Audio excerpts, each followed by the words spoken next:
As we've seen, the French were having a shocking World Cup. Fantastic.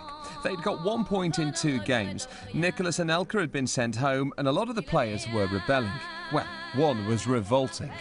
God knows what happened in that camp, because that was probably the worst camp in the World Cup for years. But all was not lost for the French. If they thrashed a frankly ordinary South Africa, they'd go into the knockout stages. You know, it was a chance for France to go out and prove, you know, how good they were, you know, because they still got a very talented squad. Coach Raymond Domenech had left the revolting rebels out of his team. There were fresh, eager players on the pitch, dying for their chance to show the world how good they were. The noise is absolutely deafening. Loris came, didn't get there, and South Africa lead. The cross was cleared away by Diaby, and then back across goal.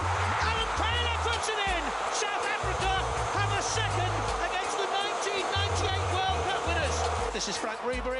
They lamely lost 2-1 in a pitiful performance. France, the losing finalists 4 years ago, had fallen at the first hurdle. It was a huge shock.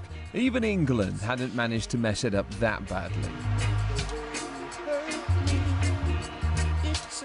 And it was just like watching a team slowly ebb away. It's just like after sex, when you slowly ebb away and to nothingness. That's France. They're just the aftermath of an awful shag. You know, they were so poor with all that talent at their disposal. France were the worst team I saw. In one final, tawdry but entertaining shock, Domenech refused to shake the hand of the South African manager. One of the things in football, you know, win 7-0, lose 7-0, whatever, is you shake the opposition manager's hand. You just do it. Managers not shaking hands is very, very disrespectful.